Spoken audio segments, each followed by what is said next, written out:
je vais tourner mon écran pour que j'arrête de me concentrer sur ma face. C'est à toi je parle, pas à mon reflet. Allô YouTube! Aujourd'hui, j'ai décidé d'avoir une discussion avec vous par rapport à un concept que je considère comme étant très simple, qui pourtant n'a pas l'air de l'être pour tout le monde. Selon moi, on devrait vivre complètement libre tant et aussi longtemps que nos actions posées ne sont pas pour faire intentionnellement du mal aux autres. Je pense que des décisions égoïstes ont le droit d'être prises si, quand tu les poses, tu te dis pas « Ah, je vais faire du mal à cette personne-là ». Parce que on est chacun responsable de nos actions. On est responsable aussi de se laisser atteindre ou pas par celle des autres. J'ai la décision, moi, si ça m'affecte ou pas. Et vice-versa. Puis la raison pourquoi je veux vraiment parler de ça aujourd'hui, c'est parce que j'ai une augmentation des lèvres, comme vous le savez probablement. Il y a eu énormément de blabla par rapport à ça. Surtout du fait que j'ai fait la promotion de la clinique en question. J'ai fait la promotion de la clinique, pas de la chirurgie esthétique. Je ne suis pas en train de te dire « va te faire transformer à face ». Puis je suis pas en train de te dire que tu vas être plus heureuse comme ça. Moi, c'est quelque chose que je désirais, mais je savais que ça allait pas me rendre plus heureuse, ni moins heureuse, parce que j'étais déjà heureuse avec mon visage. J'ai juste voulu faire une transformation. J'étais pas complexée, parce que je savais que ça allait pas changer mon bonheur, et je crois que c'est très important de le savoir, parce que si on base notre bonheur là-dessus, on risque d'être malheureux puis de comme ça tout le temps vouloir plus. Puis c'est pour ça que moi je faisais pas la promotion de la chirurgie esthétique, je faisais la promotion de la clinique, parce que c'est des gens compétents, qui m'ont donné un résultat duquel je suis très contente. Je sais que la ligne est très très mince entre les deux. Moi, quand j'ai fait mes recherches pour avoir une augmentation des lèvres, j'étais vraiment contente de trouver des vidéos sur YouTube qui m'indiquaient comment ça marchait. Quand je suis arrivée pour faire le processus, je savais pour la crème, je savais combien de temps j'allais l'avoir sur les lèvres, je savais combien de temps ça allait durer, combien à peu près d'injections qu'elle allait me faire, combien de points millilitres que je voulais, 0,5. J'avais fait mes recherches. J'ai voulu donner cette documentation-là aussi aux autres. Je suis pas en train de dire à tout le monde, allez tous vous refaire la face. Je suis en train de dire à ceux qui voulaient le faire, puis qui ont cliqué sur mon vidéo, pas parce qu'ils me suivaient déjà, mais parce qu'ils ont fait des recherches sur YouTube, augmentation des lèvres, qui puissent tomber sur cette clinique-là, voir l'expérience d'une autre fille qui l'a vécue, et se dire, ok, parfait, cette clinique-là, ils ont l'air fiables. Beaucoup de gens m'en ont voulu parce que ce que je fais sur YouTube, c'est souvent parler aux jeunes de comment moi j'ai vécu les trucs, comment que je perçois les affaires. Veux pas être un peu un modèle. Et puis, prendre cette charge-là, puis du jour au lendemain décider de se faire une chirurgie, je comprends pourquoi ça peut avoir l'air fucked up. Mais moi, ce que je suis en train de promouvoir, là, c'est rien d'autre que le bien-être.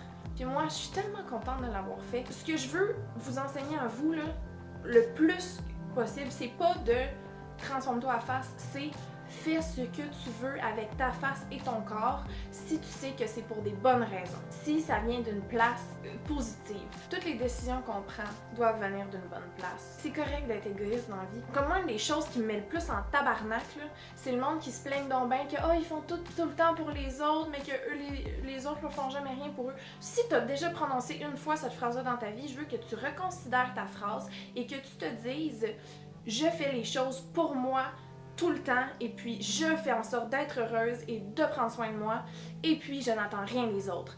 Quand que les autres me donnent, j'accepte et je vais redonner en retour si j'ai envie, mais t'attends pas après les autres.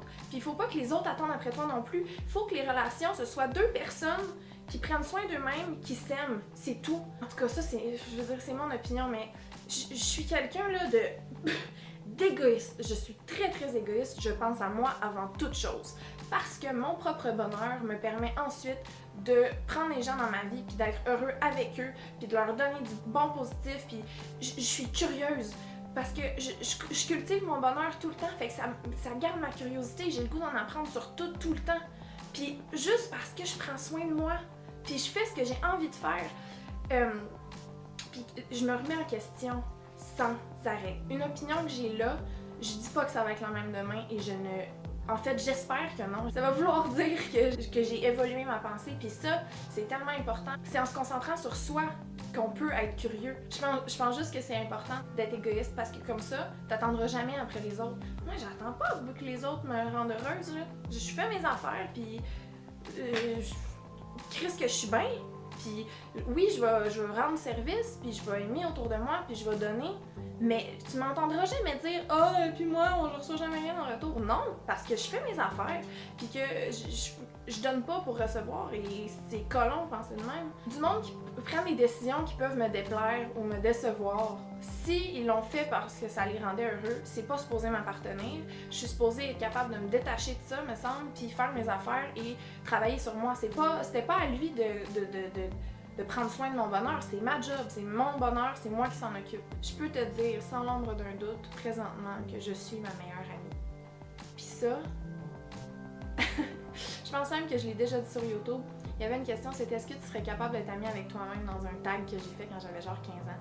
J'avais répondu quelque chose du genre non, je serais incapable d'être mon amie. Mais aujourd'hui, je peux te dire, et très honnêtement, que je suis ma meilleure amie.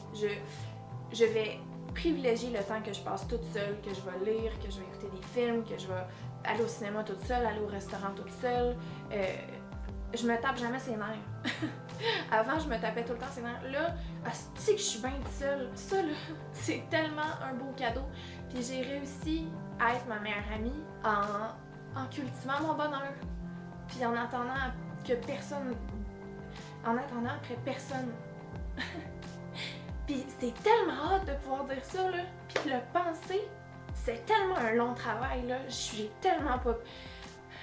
Voyons qu'elle pleure, elle, le matin, sacrément. Ça a tellement pas été ça tout le temps, là. J'ai tellement un trouble avec moi, là. Calisse que j'ai déjà été ma pire ennemie. Fait que là, d'être capable de, genre, être fucking bien avec moi-même, c'est le plus beau cadeau que je me suis jamais fait. Tout ça pour dire que fais les choses pour toi.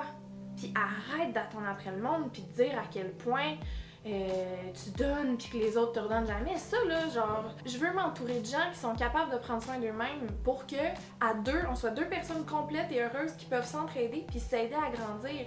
Parce que attendre après les autres, tu peux pas donner. Parce que si tu t'es pas capable de prendre soin de toi, comment tu peux donner? Dans ma tête, c'est un concept tellement simple, là, que tu peux faire ce que tu veux dans la vie si c'est pas pour atteindre les autres. C'est tout. Genre, moi je pars demain sur un coup de tête à Cuba, là. Je fais de la peine à telle pis telle personne parce que je m'en vais. C'est-tu mon hostie de problème? Ben non! J'ai le goût de partir sur un coup de tête seule à Cuba, Christ! Je vais pas me retenir parce que ça te fait de la peine. Pis toi, si tu pars demain sur un coup de tête à Cuba, je vais m'ennuyer de toi. Mais est-ce que je vais te le mettre sur le dos? Ben non! Chris part en voyage pis have fun pis on se reverra quand tu vas revenir. Ah! Tu veux te faire chirurgie à la face? Fais-toi chirurgie à la face? C'est moi qui ai pogné avec ce face-là? Non! Ce que tu fais, c'est tes affaires. Puis si tu montres ça aux jeunes, on dit aux jeunes, apprends à t'aimer avant toute chose. Mais ça, c'est la base. C'est la base. Je comprends pas pourquoi c'est encore quelque chose qui pas tout le monde applique. Tu trouves une fille comme sur Facebook? Est-ce que a tué ta famille? Non! Laisse-la être comme et bien dans sa... Laisse-la être imbécile heureuse, Chris! Puis toi, garde une ouverture d'esprit sur le monde, puis décide de pas avoir une pensée fixe, puis d'apprendre avec le temps, puis d'accumuler.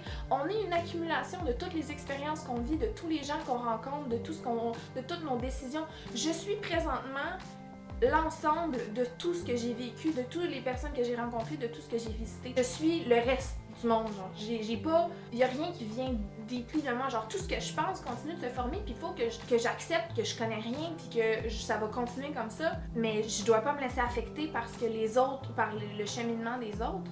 C'est mon cheminement, c'est mes affaires, et c'est son cheminement, c'est ses affaires. Tu peux enseigner, dire ce que toi tu penses, puis que ce soit une discussion constructive, s'aider à apprendre, à développer, à développer sa pensée. Puis c'est pas en bitchant le monde, c'est en leur jasant, puis en les questionnant, en se demandant ok, pourquoi t'as fait ça? Puis des vraies questions, là, pas des questions condescendantes. Oh mon dieu, moi je pensais que cette vidéo-là allait finir super inspirational, puis là je suis là en train de faire tabarnak! Un peu des deux, je pense. Bref, tout ça pour dire, get up, explore, meet people, puis sois heureuse, puis fais-le pour toi, puis peut-être toi, Chris. Wow, ça a donc bien fait du bien, ça. Ah, mais je suis contente, je suis vraiment heureuse. Soyez heureux, Chris. Full love, full. Puis le concept de full love, c'est plein d'amour, juste donner de l'amour, puis s'en donner à soi. Voilà. Ok, je quitte là. Ah, puis by the way, si vous trouvez que j'ai une petite boule là, c'est normal, je m'en vais me faire arranger ça bientôt. Full love, merci d'avoir écouté. Mouah! Laisse-moi dans les commentaires, s'il te plaît, ce que t'en penses. J'aimerais ça que cette vidéo-là soit une discussion. Je trouverais ça vraiment nice. Je lis tout le temps tous mes commentaires, by the way, puis c'est peut-être un peu malsain que je fasse ça. Mais je lis toujours tous mes commentaires, fait que laisse-moi un beau commentaire me disant ce que toi tu penses, puis que voilà, exprime-toi. Puis tu peux me suivre sur tous les autres réseaux sociaux. Et puis full love. Mouah, mouah, mouah. Je vous aime tellement fort. Je vous prends dans mes bras, vous êtes une grosse partie de ce que je suis. Vous m'avez aidé à me composer en tant qu'être humain. Et j'espère que moi aussi un petit peu, mais d'une façon positive, m'arrêter de faire ça. Ok, bye! C'était quoi l'idée de mettre un manteau? Je sue!